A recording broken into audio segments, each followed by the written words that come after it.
Good afternoon, everyone. Hi. I'm so happy to see everybody. It's kind of like the old days. It's so great. So before we get started, I see several new faces here. And for those that are watching on WPTV, there's still lots of room. So if you'd like to come down, throw on a mask and come join us in the PAC. So if the fire alarm goes off while we're in this room, everyone should stay put. Okay, this is the general rule across campus. So when you hear the fire alarm go off, unless you are in imminent danger, so you see smoke, flame, you smell a chemical burning smell that's very pervasive, the best thing for you to do is shelter in place. Okay, especially if you're in your apartment or your cottage, close the door, make sure that you stay in. You know, if you smell smoke in the hallway, close your door. Don't open the door to investigate.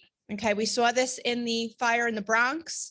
I'm sure a lot of you have seen the articles about that. Fire moves very quickly when it has a feeder source, which is oxygen. So the best thing to do is stay protected unless you're in imminent danger. So in here, again, you would stay put. One of us will call to concierge to find out, or radio to find out what the nature of the fire alarm is, and then we will provide you instructions. If you are facilitating a meeting in this space and that happens, you would do the same thing. And then you would provide instructions to the folks in the room. We would tell you where to evacuate to. And once we do so, those that can get up and go on their own should do so first. Those that need assistance or use assistive devices should go second, so that the folks that can get up and go, clear the area and scoot along. And we will help you with that. And that's a good general rule of thumb for evacuating here at Woodland Pond. Does anybody have any questions on that? Okay, so we are going to get started today. I did ask all of my department heads to be here, although we're not going to be doing a general Q&A today. We're going to be discussing two topics, okay? And we're going to be stopping promptly at 2:25 today, because today is Ina's anniversary party that she's invited you all to come and celebrate. A little nosh, a song, you know, a little celebration. It's as much for all of you as it is for her. And I'm hoping you all plan on stopping by sometime between 2:30 and 4:30. But in order to accommodate that, we are going to stop promptly at 2:25 today. So the first roughly 15 minutes today, I'd like to spend on the dining information that I sent out yesterday. So if you'll allow me to just grab my paperwork. Actually, Will, can you come up for a second? Actually, I'd just like to introduce, for those that haven't met, this is Will Surbach. Did I pronounce that properly? You did. This is Will Surbach. This is what he looks like without a mask. Hello, everybody. Say hi into the mic. Hello, everybody. And Will has been with us as interim general manager for Sodexo since basically roughly December 1st. We will go through the memo that I sent out yesterday. I will take a number of questions until we kind of hit that 15-20 minute limit. And then we're going to move on to the bigger topic of the day, which is the under discussion proposal for potentially adding a few cottages on campus. So that's going to be kind of the game plan. Okay.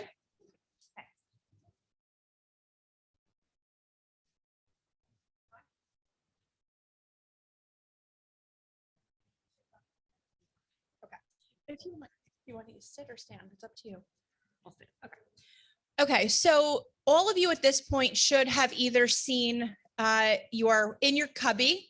I left a copy of a memo yesterday and also an attachment. So there was a memo that was two-sided and then a ditto that had data on it. I also sent this out via email.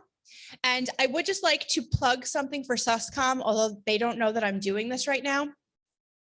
I was a little bit discouraged to hear yesterday that right now we still need to run 180 copies of paper things when we run paper, which was kind of surprising to me because we only have 201 occupied residences in independent living. So a lot of people don't have green dots. And if you don't know what green dots means, that means that if you don't need a paper copy of our memos in your cubby because you get them via email and you want to conserve paper, please let concierge know that you want a green dot. Okay, because that seems like we're sending out this email to hundreds of email addresses. It was surprising to me to see that we still had about 180 that needed copies. And again, that's per residence, that's not per resident. So that seemed like a lot to me. So if you could consider doing paper-free. Concierge can help you with that. So I'm not going to read the memo verbatim, but I will go through roughly, sort of the gist of what was covered. So the history of Woodland Pond dining, there's sort of a before COVID and an after COVID. And what I have found now that we're almost 2 years into modified dining service is that what happened before COVID almost doesn't matter anymore. We're sort of comparing where we're going with our dining program to what we're dealing with now. So in order for us to adequately come up with a game plan to sort of say, how are we getting out of what we're doing now? Everyone's tired of takeout. Everyone's tired of the menus that we have, not just the residents, the staff, Will can attest to it. Everybody's just very exhausted of this process. But there are certain realities that we can't disregard. So the staffing hasn't changed. We're still having staffing challenges. The supply chain issues have not changed. What has changed is that we can safely resume dining in the dining room. And so we collectively, so this is myself, Will's boss, Rebecca, who is our district manager for Sodexo, Will and Mike Bukowski set a goal for ourselves that as quickly as possible, we want to get the dining room back to what it was before COVID. So reservations notwithstanding, but full capacity in the dining room during the weeknights and then also for lunch. Okay, so we set that as a goal. So the question is what do we do once we get there, or how do we get there? So once that goal is set, the next step is we need to find out what is the desire of the residents, right? So we did this survey, and as I had said, we got about 145 responses back, and not everyone answered every question. So a lot of you sent me email questions saying the math doesn't work, they don't add up. But I did have a big, just for my own purposes, I did have a big note on the top that said not everyone answered every question. So you didn't get 144 on everything. Some people answered more than one on the same one. We just kind of did our best and roughly tried to get a sense of where we are. And you saw in my memo that we indicated that item number 14 told us everything we needed to know. And for those of you that haven't seen the survey yet, item number 14 says that 40% of the respondents are not satisfied with our current dining program. Okay, so we have not done a comprehensive dining survey like this since probably, I looked back, about 2017. Okay, the result of question number 14 or its equivalent at that time was upwards of 90% were satisfied. Okay, so clearly this is not working, as we already knew. This solidified that. So we also asked for a whole bunch of other detailed information, trying to kind of come up with our plans for reservations, things to put on the menu, and those kinds of things. And so you saw in my memo that right now we've identified some very specific first steps beyond identifying that our goal is to get back to an open dining room. There are specific steps that have already occurred or are in process to get us to accomplish a much better than 60% are satisfied with the dining experience, but it's going to take some time. The first is we have new leadership coming. Okay, so Ronnie had made the decision to leave the long-term care sector, or the hospitality in long-term care sector. She is still working in culinary, in the culinary field, but in a completely different sector. And this, for better or for worse, gave us the opportunity or requirement to have to find a new general manager for the dining room. So for those of you that remember when Ronnie came, we did a process or used a process that worked really well. We had Bridget and I met with the candidates, the slate of candidates, and then we had our executive team meet with the top 3. And then 5 resident volunteers that were selected from a lottery met with the 3 candidates. And then we all got together and identified who we thought was best. And that is how Ronnie was selected. That process worked very well. And it meant that every single user had an opportunity to ask their questions give their feedback, because our departments work very closely together. So dining doesn't work just in a vacuum. Dining works with Philip constantly, with Rob's team constantly, with Jason's team constantly, with Bridget for hiring, with maintenance for Tom and EVS, and Sarah's team certainly for everything, and Christy for finance, and certainly Shannon for marketing.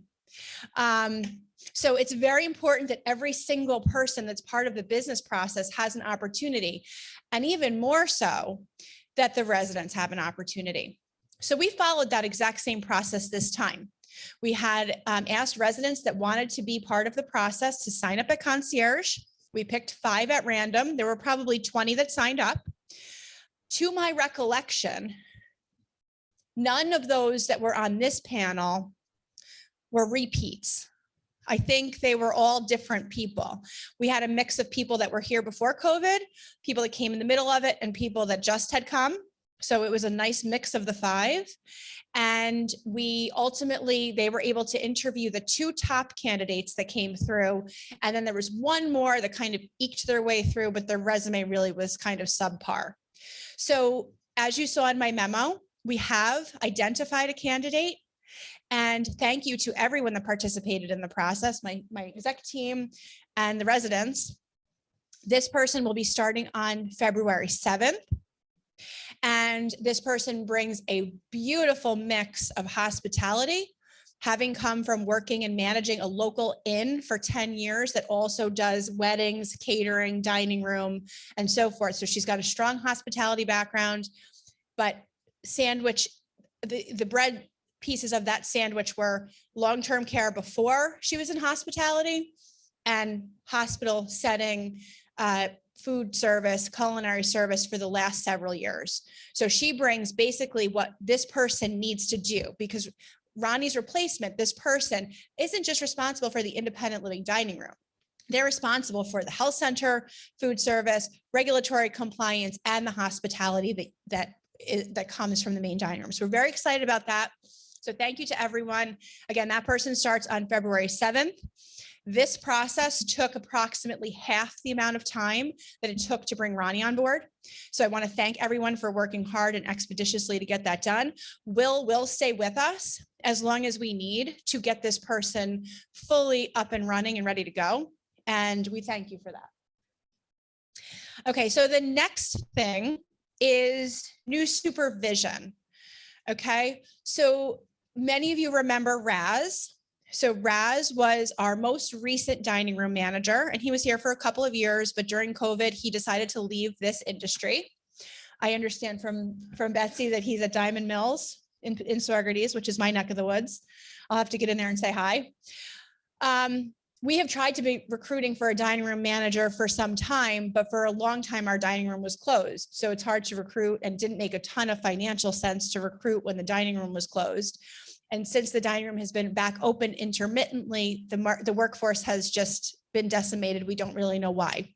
But despite all of that, right now we have at least one very strong candidate and another in the wings. Bridget and I have an interview tomorrow with the dining room manager that brings an amazing amount of experience of exactly what we are looking to do. So training the staff, knowing that our staff primarily are not experienced. Okay. One of the things that Woodland Pond has done for a long time is hire new to the workforce employees from the local high school, from the college. We like that because it provides an intergenerational aspect to this community that otherwise we have not been able to figure out. But it does mean that those people are going to need training and oversight. So when we're looking at this candidate, that is what's very important to us, as well as personality and schedule availability, because it is our expectation that this person is here starting probably around noon and staying till at least 8 p.m. the 5 days that they're here. So they will have a later start, and their primary responsibility will be pub oversight, happy hour, and then the dining room. Okay, so we're very excited about that, and I'm hoping that we have an offer made to somebody within the next 2 weeks on that. Enhanced menus. Clearly we took some information from the surveys about likes and dislikes. We are seeing as our resident demographic changes, desire for more mindfully prepared meals. So quality over quantity, color over comfort food per se. So keeping a mix of items, but focusing on sustainability, less processed foods, and we're hearing you loud and clear that, it's not so much about having a big pile of meat and potatoes. You're okay with a smaller meal if it's something that's a nice blend, a nice colorful plate. So there's the recipe selection, the menu mix, and then there's also the presentation and the consistency. We saw that repeatedly in the survey: consistency, consistency, consistency. Bridget gave an example. She's had cream of mushroom soup 3 times in the last month, and all 3 times it was different. I asked her to share that with you. I don't know if she did. Finding some standards to say, if we have something that gets a lot of rave reviews, let's keep it on the menu. Let's do it that way again. We all know that experience when you go to your favorite restaurant and get your favorite dish because you know exactly what it's going to be. We're not doing that here. Yeah, that's what's up. We need to do better. Okay. So, it all starts at the top, right? So if we have strong leadership in the kitchen that comes from the hospitality side, I think that will make a difference. And we are going to be rotating the menus through. Will is working on this, behind the scenes with Mike. Will has a culinary background. What is your background? Culinary? Started as a dishwasher, worked his way up all the way to executive chef. So Will knows that side of it. So as this new candidate comes in and kind of has to learn the Sodexo ways, because she's not currently with Sodexo, she's actually with Aramark, which is a similar, large, most healthcare organizations now, whether it be hospitals or acute settings or subacute settings, use big commercial because they have access to economies of scale when it comes to purchasing and stuff. So she'll know sort of what to work for a big corporation. But she still has to learn a lot on the Sodexo side, the menu systems, the invoicing and all that kind of stuff. So menus are going to be changing. The actual appearance of the dinner menu is going to be changing on what day? Next Monday. So next Monday, you're going to see a different looking dinner menu in the dining room. So we'll put together a very nice template. It's a larger menu with color, and it describes the appetizers, the entrees, salads. Yes. Appetizers, salads, entrees, and each one has a description, which has been lacking, as you all know. So it actually tells you what the dish is. And then there is like a sides, choice of sides, and then some things that are always available, and then desserts. Okay. So it's going to be different than what you've seen. So it'll be a bigger piece of paper, but it has more information, and some of those things will change and some of those things will stay the same each day. So look forward to that. And I got to hustle here. Staffing, we're working on it. We know that right now our staffing, we're just barely eking out enough staff for wait staff to be able to do the current service that we're doing, which is not full service. We have identified how many more we need to recruit and retain to be able to do full dining room service. And it's going to be a heavy push, but we have decided that we can put resources into it for referral bonuses, sign-on bonuses, and try to recruit. And I'm really hoping that either the new GM, or if we are able to bring in the dining room manager, that maybe they have some people that they can bring, servers that they know are interested. Now, one of the things that actually hinders us, and we'll identify this sort of right away, we have a very hard time recruiting experienced servers because we don't tip. So the earnings potential is not as great as it would be for a tipping wait service environment. And we cannot use the employee appreciation, the ROVE gift, the gift at the end of the year. We can't use that as a recruitment tool because it's not by Woodland Pond. So we can't say, your employment is going to be this dollar per hour, but hang in there because at the end of the year, there's a gift that you might get if the committee chooses to do it. We can't discuss that. So they're basically coming in and looking at what we pay, which is now $16 an hour starting, which is almost $4 an hour higher than minimum wage right now. but they look at and say, well, I can work at P&G's for $8 an hour base and make $20 an hour in tips. So they're comparing 28 to our 16. And even though our setting is safer, we have, all the workers' comp, we've got all the OSHA, paid time off, all the benefits, all the things we do for the staff.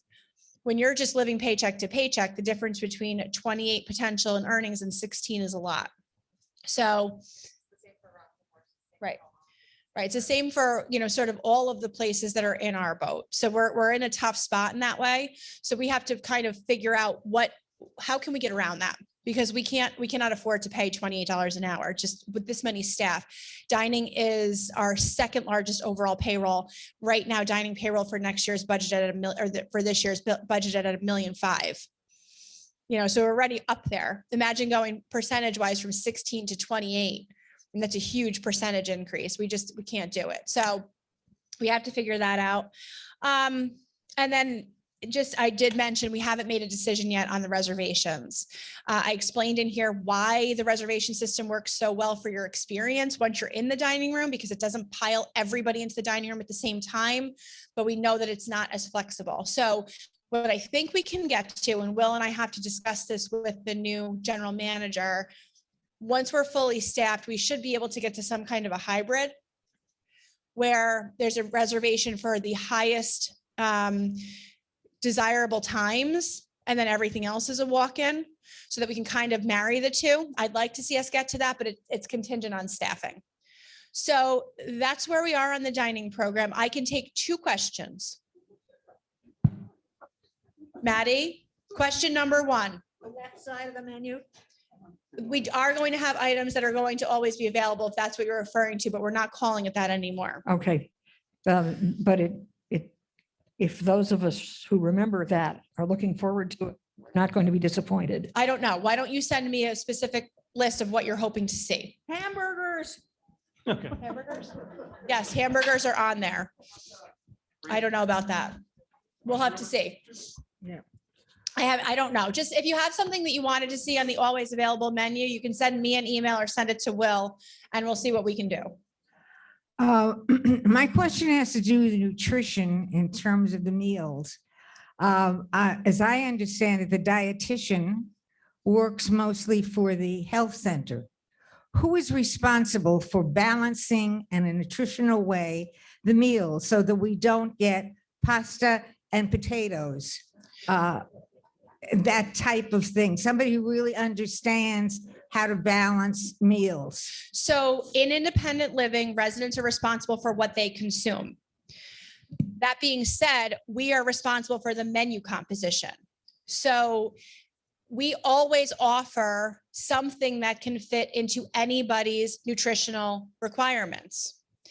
What I said at the beginning, though, is what stands, which is that what we are finding more and more is that our residents are looking for quality over quantity in terms of you're asking for, potentially less food on the plate, but it's more color, more sustainably sourced, less processed, and so forth. Now, it's your choice if you choose a hamburger. There's not much we can do with a hamburger to make that quote unquote healthy, but we can't just serve, healthy food, because then we'll have a riot on our hands, because some people want hamburgers and some people want hot dogs and some people want dessert.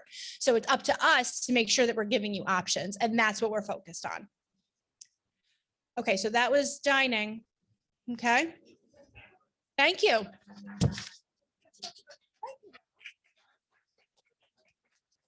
Okay, and Will, I know you have a class that you have to take for the next 3 hours online, so feel free to go ahead and do that if you'd like to. Thank you. Thank you very much.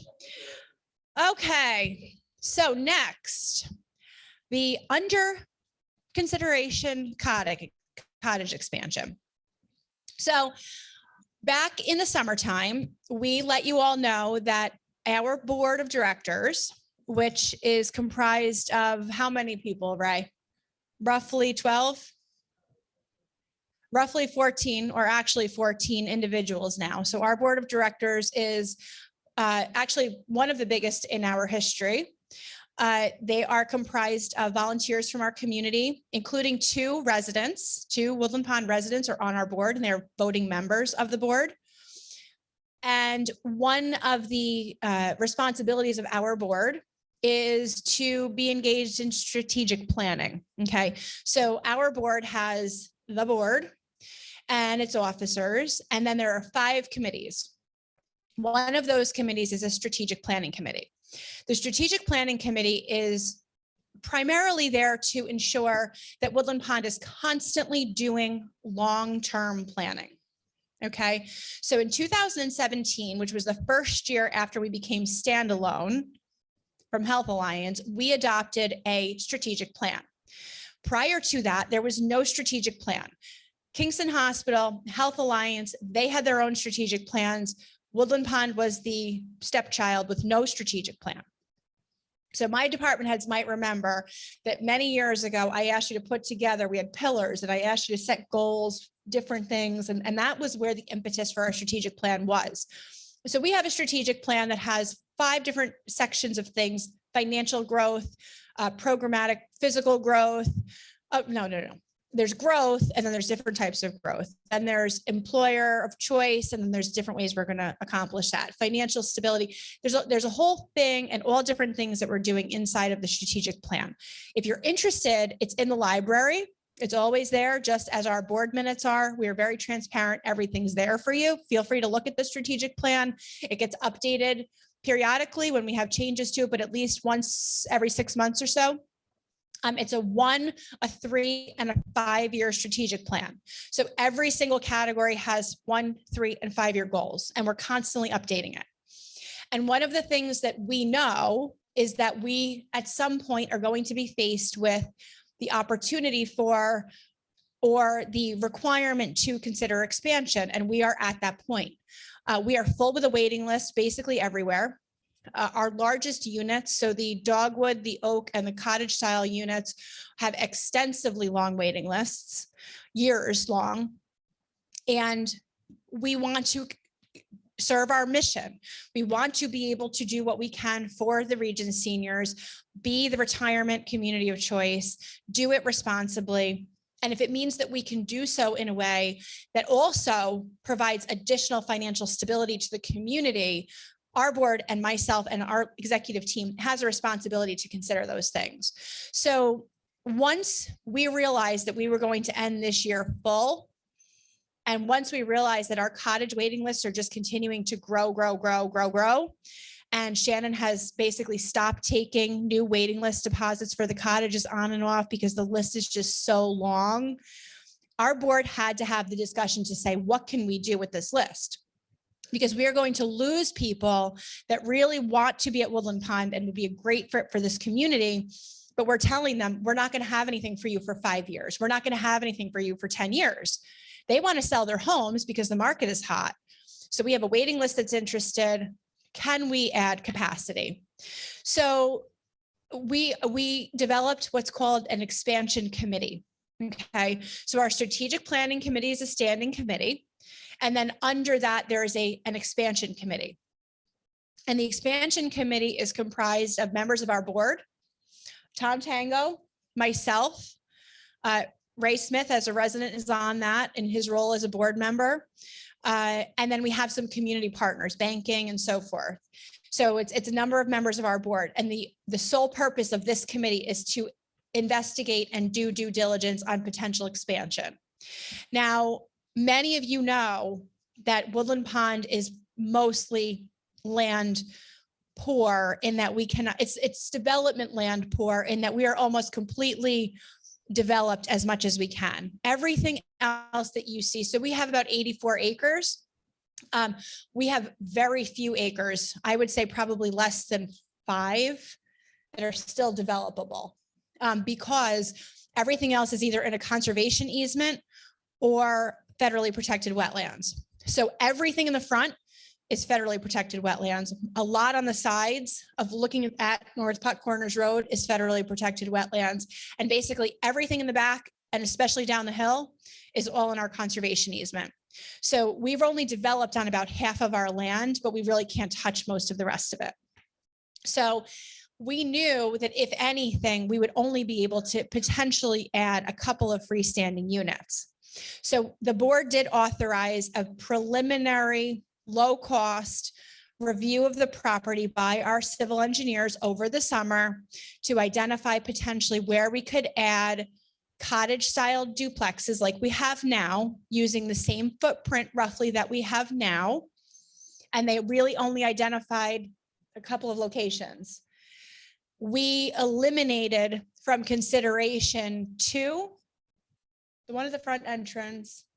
We eliminated 2 locations, one, just the front entrance, right? Oh, okay. So there were 2, one that was basically right at the front entrance that they thought we could squeeze one, but it was going to potentially impact a stream. And it was going to require potentially significant amount of earthwork. And plus it would have been right at the main entrance. And we just didn't think that was going to be a good fit. So we eliminated that from consideration. And there was a potential second one sort of around this turn that, based on where it was going to be and how close it potentially could have been to vernal pools and the wetlands, we didn't necessarily think that it was going to be approved.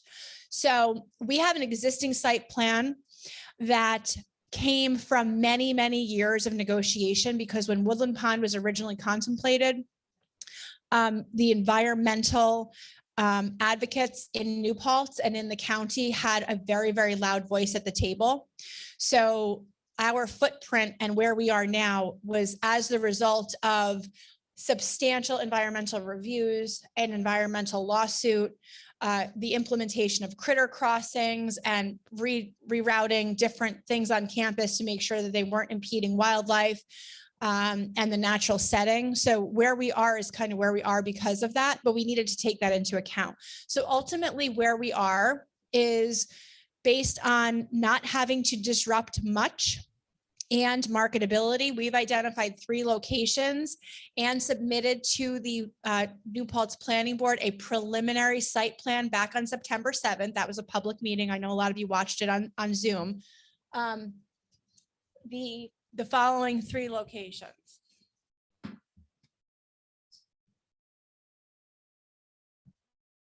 Oops. Why is it so big?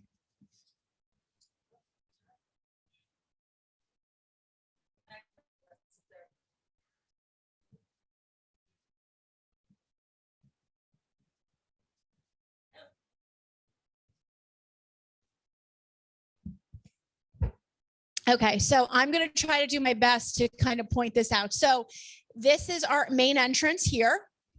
Okay, and we're going to print out a copy of this and put it somewhere, probably over by the hostess station.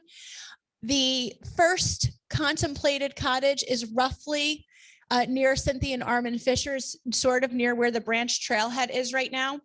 Although we're going to do everything that we can to preserve the oak tree that is right near Cynthia's place. It's a beautiful tree, oak or maple. I think she said an oak. An oak. And we've asked the civil engineer to identify a appropriate formal way to put the head of the branch trail at a slightly different location so that it doesn't, isn't impacting the cottage. It can still provide some autonomy and so forth, but doesn't ruin the spirit of the branch trail head. The second is sort of up and behind Ginny Esser's and Yakov and Leah Pittman's cottage, which would be sort of around the first turn when you come. So it's the lowest to me. And then the last is actually beyond Ray and Ann Smith's cottage on the other side of the gravel road. Okay, so those were the only 3 places that we really felt that would not require a lot of grading. So that was important. Wouldn't potentially cause issues with our existing site plan. And of course, the planning board has to determine that. They get to tell us if they want us to do additional work environmentally and so forth, but they indicated to us that they did not think that based on these locations, we would need to do additional wetland delineation or anything. And also we didn't want to have to do a lot of grading. Okay, so our cottages, you all may know, or maybe not, they're all slab on grade. So they don't have basements. It just basically means that it should disrupt less, because we should only have to, level potentially fill and grade just for a slab. So this is what we took to the village planning board back in September. Since then, we've brought them nothing. Since then, what we have done is we have given the site engineer, who was our original site engineer, incidentally, so they were able to leverage off a lot of the original work. They have now completed a topographical study and preliminary plans for the actual site excavation and work by today or tomorrow. We have been informed that in order to get onto the actual planning board agenda, so not an informal meeting, but the actual formal meeting, we have to submit our application to the planning board for these cottages by the 25th of this month. Okay, so then I think the meeting is the 15th, and that meeting is a public meeting. It will be on Zoom. We will give you all the information for that. But again, we've been working with them right along to understand what the steps in the process will be. And because this is a very limited expansion, there's no traffic study that's going to be required. The county planning board will have to approve this because our property, North Putt Corners Road, is a county road. So the county will have to approve it. So the village planning board will take the first swipe at the application and get to ask all of their environmental questions, any questions that they have of concern, and then it would go to the Ulster County Planning Board. We do not anticipate issues. Again, they were generous enough with their time to let us come with a preliminary plan, and this has not varied from that in any significant way. And we have complied with everything that they have asked, which was very little, just to get a topographical map. And so we don't anticipate from an approval perspective from the planning board that this will be a challenge. In the meantime, we have also gathered cost estimates because of course that's critical.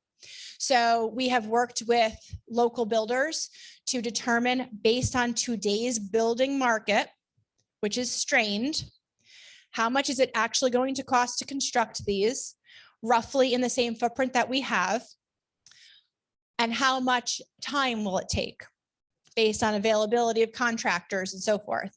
So we have that information in hand. From there, we worked with Shannon to identify what would we potentially be able to sell these units for, because that's critical. If the sale price does not exceed the construction price all in, including architect and fees and everything else, then we can't do this. So Shannon, with our existing waiting list and knowing what we're currently charging for the cottages, we will be able to cover the cost of these and then some. So what will happen if we proceed is that new cottage residents will place a priority deposit. So these are going to be people that are currently on our waiting lists. Okay, no one that's currently a resident. You cannot be a resident currently to have a new cottage, and that is because of the financing. Okay, you have to be a new resident. Your new resident entrance fee on the cottage will be used to repay the construction loan on the cottage. So we will be borrowing short-term construction lending with a pre-sold marketing list, deposit list as the collateral, and it will just flip and pay the money off. So this will not be long-term debt for Woodland Pond. This will generate a margin for us on every cottage sold, even if they take the lowest contract price, because our rates have gone up that much on the cottages, on the entrance fees. There's just a huge demand for them, and we are still half the price of our closest competition. So we have significant upwards potential on the entrance fees. So I'm going to stop there and take a couple of questions. Go ahead, Carl. Wait till Rob gives you the mic, please. Oh, sorry. Are you looking at correcting the discrepancy between Oak payments and cottage payments? Cottages pay less than the Oak does because they used to be less desirable. That's no longer the case.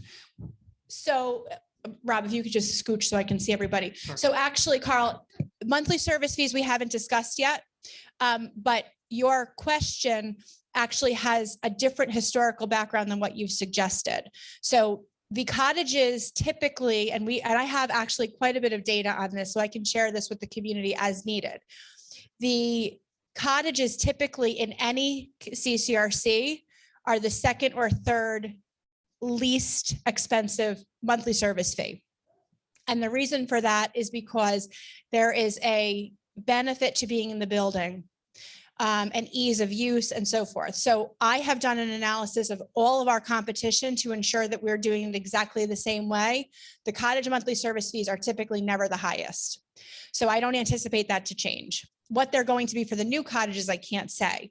But ours is not based on supply and demand. It's based on the actual usefulness of the cottage as time goes on. So cottages tend to be very, very attractive to very independent people that want to be out and doing things and so forth, and are driving a lot and so forth. But as time goes on and people become less independent, and it's harder to get into the building because of the snow, and it's more of a pain to get into the building to get your mail, and you're nervous about being alone because maybe your significant other has died, there's a comfort to being in the building. So that is why typically the cottages are not the highest, regardless of their square footage. But we can talk about that at a separate time. You're welcome.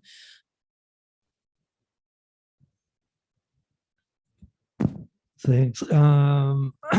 Interesting. Being in the focus between the two construction sites there, I expect some dust and noise, but that's I think for the benefit of Woodland Pond will survive that.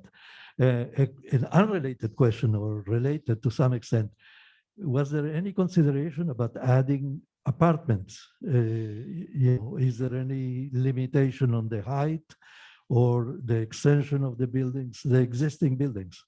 So we have discussed a lot of different options, and right now, because our waiting lists are much less on smaller units, we didn't really feel that it was a justifiable decision to do something that targeted the smaller units. It felt a little bit financially irresponsible because we aren't sure.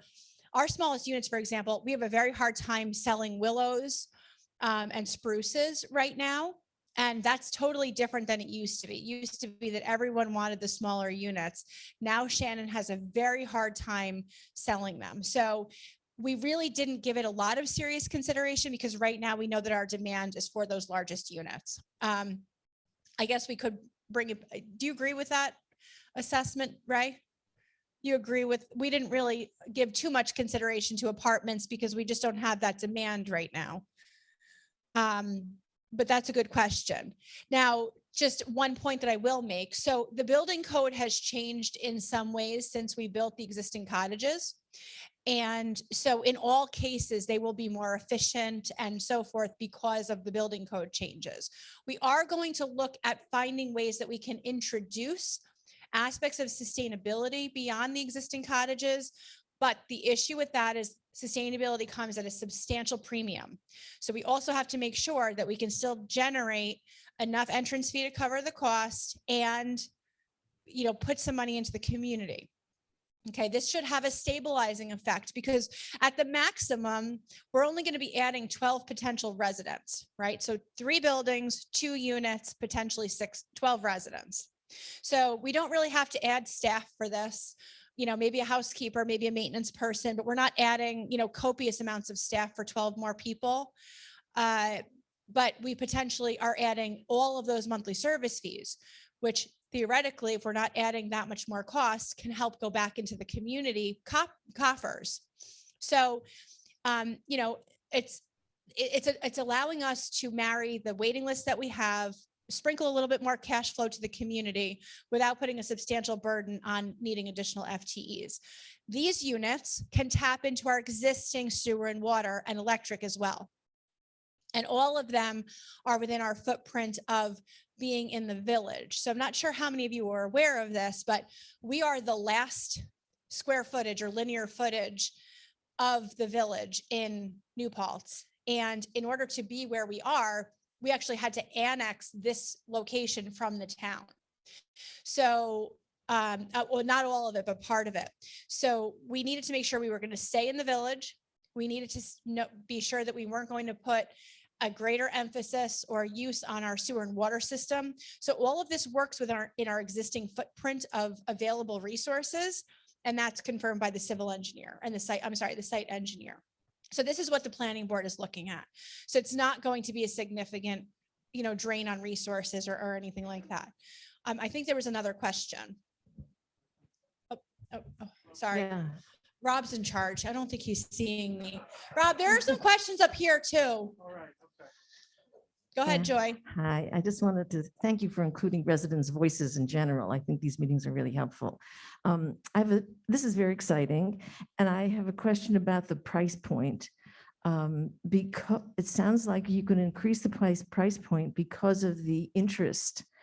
Will that also include an approach to maybe marketing to younger folks? And also including things like insulating the pipes that go under the slab. They're not insulated now. So our bathrooms are freezing cold. Right. It would include we don't have returns in the bedrooms. So my question has to do with, there are some very specific things that would upgrade, not even considering sustainability, but upgrade the current cottages. Yeah.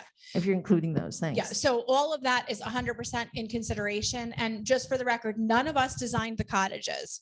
We didn't design anything here. So we're stuck with it just like you are. But yes, 2 years ago or so, maybe 2 years ago, we circulated a questionnaire for all of the cottage residents to say, sort of what's working well, what's not working well. I've gotten additional feedback from some of you in the last 5 days to make sure these are on the list. The things that you've identified in terms of, the bathroom is not having heat and those kinds of things, that's all on the list. So while we're going to be utilizing the existing footprint, because we don't want to recreate the wheel on this, we don't want to spend a ton on architectural and engineering if we don't have to, widening the garage a couple feet, moving the gas meters, insulating where we need to, all of those things are on the table 100%. We don't want to recreate a problematic wheel, but we also don't want to start from scratch. So kind of like semi-homemade sort of thing. But yes, Joy, to your point. Philip had a question. You just touched upon it a little bit in terms of the economy of scale, in terms of, impact on FTE and things like that. Sort of a health center centric question. You already observed that we are at capacity pretty much in every unit.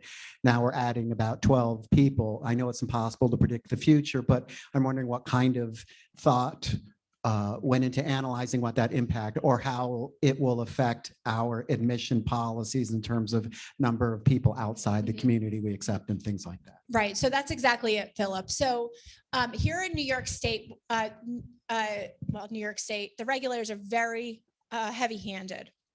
And they don't let you make any move without approving everything that you do. So in order to get this project approved, not only do we have to get the local municipal approvals, but of course we have to get the Department of Health approval because it's an expansion of our CCRC certificate of authority.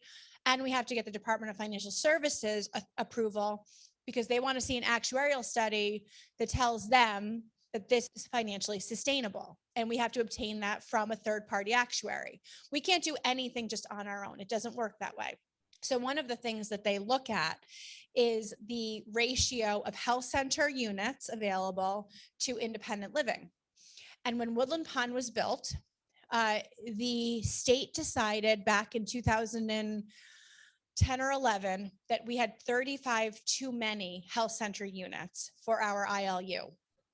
So they approved us allowing up to 35 direct admissions at any time from the outside community for the entire health center. So if we have 100 health center units, they determined that we actually only needed 65. Okay, but we have 100.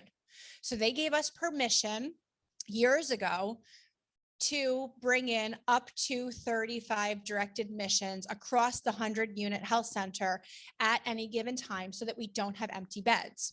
So in order to generate cash flow and ensure that we don't have empty beds, we have utilized some of those 35. At times, it's a lot of the 35, and at other times, it's fewer. But what's wonderful about that is that we can always stop that faucet. So we have a contractual obligation to all of you and all of your neighbors that are watching on channel 1340. We do not have a contractual obligation to any of those 35. So let's say that one passes away. We just keep that bed available for potentially an independent living person. And we have that times 35 opportunities. I'm not sure how many we have filled with direct admits right now. I would roughly guesstimate 25 across the whole health center, and I can do that analysis. But we are unique in that way. We are the only CCRC in New York that has this component. So that means that we don't have to add any more health center units. I don't think we would have to for 12 anyway, because out of 250 potential total residents, but if we got to like 20, they'd probably say you need to add an assisted living or maybe a skilled or whatever. But because we have this 35 cushion, we don't have to add any. So we will very carefully decide as our direct admits pass away, move out, whatever they decide to do. As we look at our needs, we will decide we're not going to backfill that room because we know, or that unit, because we know we've got this many people on the watch list in independent living. So does that answer your question, Philip? Okay. Go ahead. We're going to take questions for 5 more minutes and then it's time to go to Ina's thing or whatever else you're going to do. Go ahead, Cynthia. Thank you for considering the oak tree. I'd like to point out for those who don't know that in the hollow below Cottage 101 is a magnificent oak tree that it's become almost a park. We have planted dozens of daffodils and employees have a picnic table. They are often sitting out there in nice weather.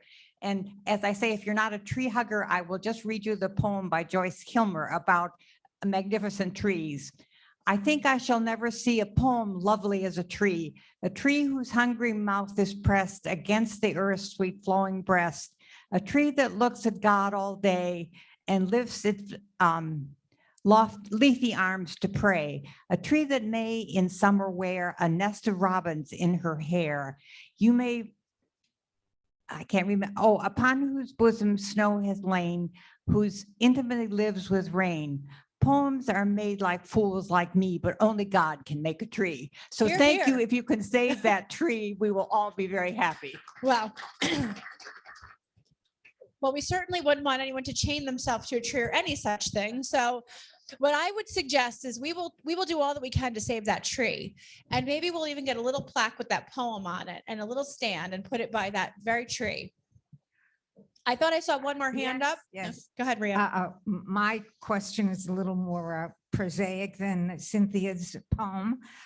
It has to do with whether there is any land surrounding Woodland Pond that could be purchased for development. For example, I am under the impression, I don't know whether this is correct, but some of the land after you, on George Danskin Way, after you leave the sign that says private property, is privately owned.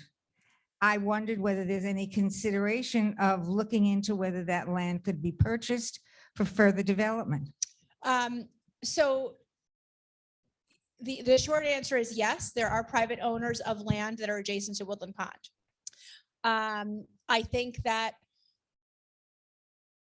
we will consider any options that make sense for Woodland Pond financially and mission wise. Once we get through this project, we would like to do as much as we can to expand our mission, but without diluting what we're doing and without doing anything to put the financial security of the community at risk. I think we have seen a significant increase in the interest in Woodland Pond. We are hearing very often that the experience that we have had bringing the community through COVID has made people very attractive to our community when they're comparing it to other CCRCs in the state. And we really have no direct competition. And of course, we have an aging baby boomer population. Now, to someone's point, and I think, Joy, it might have been you that asked, we actually have seen of the residents, we had 31, oh, Christy's not here. We had 31 closings in 2021, which is the most we've ever had. the average age of the new resident is 5 years younger than the average age of the new resident from the year before. So more and more boomers are taking advantage of the hot housing market to quote unquote move into a retirement community sooner than they expected. So we do expect that, as we see now currently, the cottage residents will tend to be a more independent demographic. Again, it's some people that might still be working. We have had very often folks in cottages that are still working, and other units.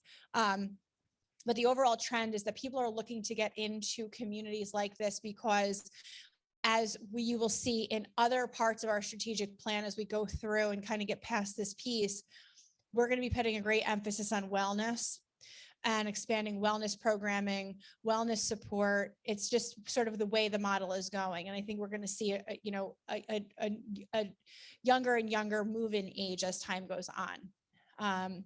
So that is what I wanted to share.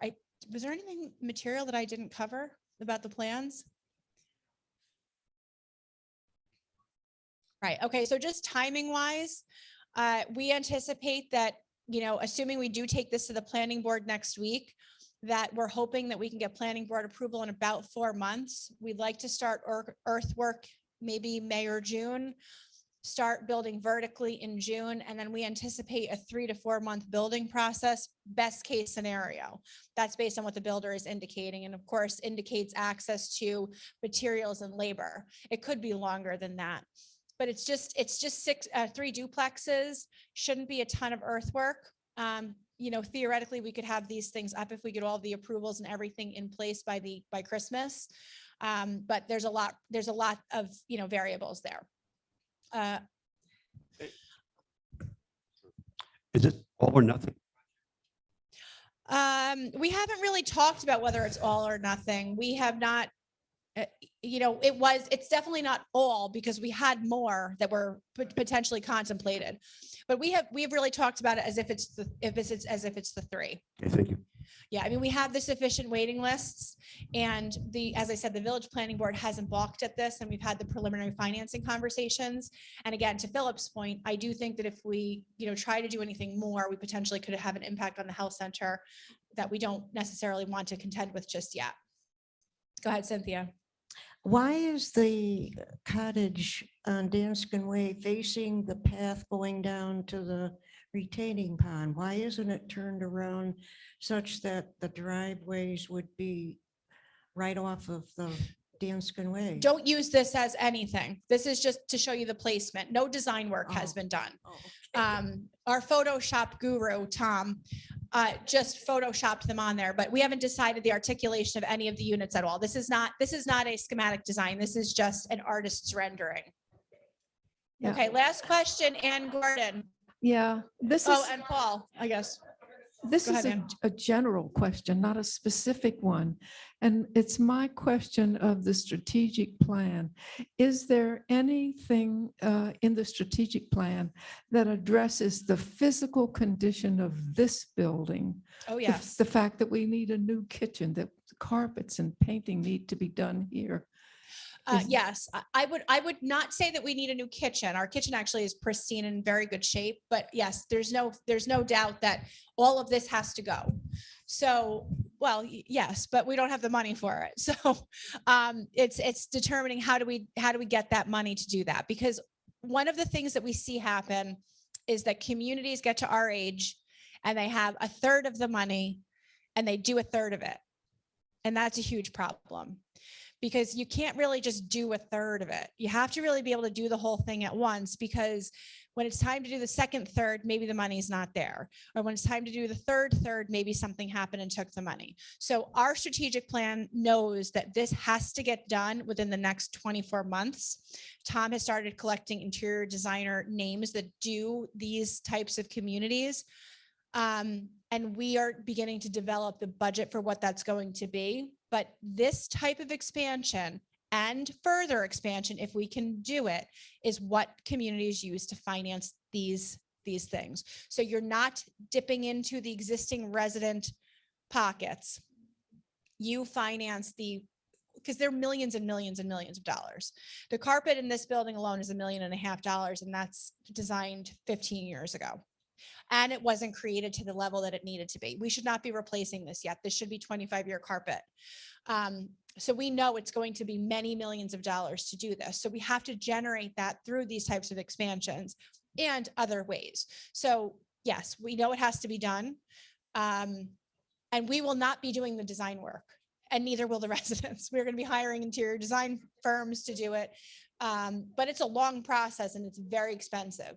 So our board is talking constantly about, all right, what's the timing on it? How are we getting there to the financing of, replacing the carpets and all that kind of stuff? But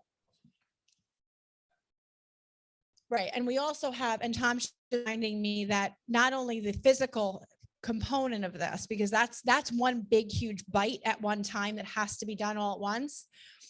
What we also have this year, we invested in a building condition assessment, which we had never done before. So we hired a consulting firm out of the city, and they were here over the summer, and they looked at every single major capital component to our community and provided to us a rough estimate of how long we have left. So how long do we have left on the asphalt? How long do we have left on flat roof? How long do we have left on shingle roof? And roughly how much is it going to cost to replace at each of those timeframes? So that, of course, gets built into our capital plan. So right now what you're seeing is we've put substantial dollars in the last 3 years and the next couple of years into replacing and repairing our rooftop units. So we had been repairing and repairing. This year, we just spent about $150,000 to actually start replacing rooftop units. So you can see we've had heat issues. Where everything is delayed. We've had orders in since October. They're just slowly starting to roll in now. But these things cost $16,000, $17,000, $20,000 a piece.